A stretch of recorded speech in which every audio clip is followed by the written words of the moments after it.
lights out, and we are racing in the Italian Grand Prix in MotoGP. Jorge Martin makes the dream launch from pole position.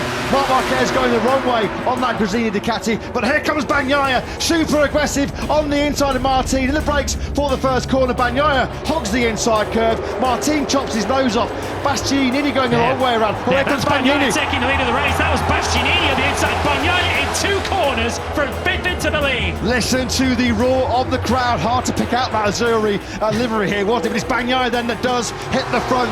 Pecco Bagnaia is the rider we're going to watch, because he just zooms through the pack from 5th all the way up to 1st. He goes to the left down this start-finish straight as Bastianini takes up the attack to Jorge Martin. Watch Bagnaia on the brakes here. He's still round about 5th as he heads into San Donato, goes right around the outside and up the inside of Viñales. He now passes Marquez and his teammate, and straight up the inside of Jorge Martin, and immediately, in this quick as a flash, into the race lead.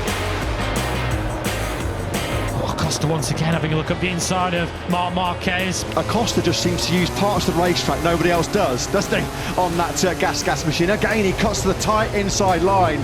You're going to have to be absolutely millimetre perfect to go and send it on the inside of Marc Marquez, who's such a demon on the brakes himself on that Gresini Ducati. Fastest lap of the race then to Jorge Martin, although he was only 6 thousandths quicker, as Marc Marquez decides he's not bothered defending from Acosta. He's attacking Bastianini, way too hot on the brakes, and Pedro Acosta says thank you very much. Yeah, and the two Spaniards, Marquez and Acosta, start leaning on each other, don't they? Right now, it's basically Pedro Acosta versus Ducati. This time he's really sideways. Absolutely sideways there on the entry. Runs right out to the marbles. That's going to cost him a huge chunk of time as he slots back inside Frankie Morbidelli.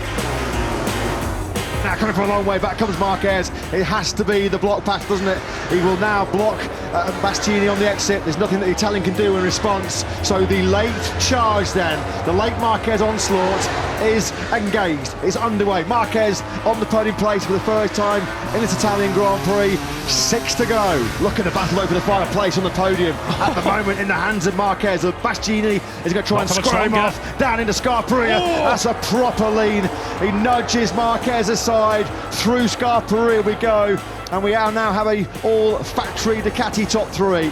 Here comes Bastianini, too far back. It's going to be all about now the drag race to the finish line. Italian fan zone now have a new hero. Here comes Bastianini. He gets through into second place on Martin. This was all the late fireworks then delivered by the Beast on the inside through turn 15. That's payback for yesterday's sprint anthem, isn't it? Yeah, the Beast reminding everybody, including Ducati, of his talents. Not that any of us really have ever doubted it. But Gino Borsoi with a grimace on his face, because he realised at that moment that second place and 20 points had slipped through Martin's grasp.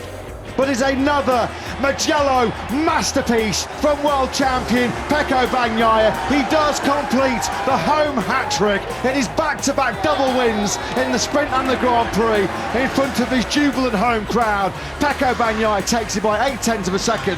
What a stunning late charge by Enea Bastianini. He takes second place of the last corner, the last lap from Jorge Martin. A factory Ducati 1-2 in their home Grand Prix in the special Azzurri blue livery. Here we go, there's some proper air guitar going on here, isn't there, from Pecco Bagnaia, who's got the special home race helmet, which has the message rock and roll all night.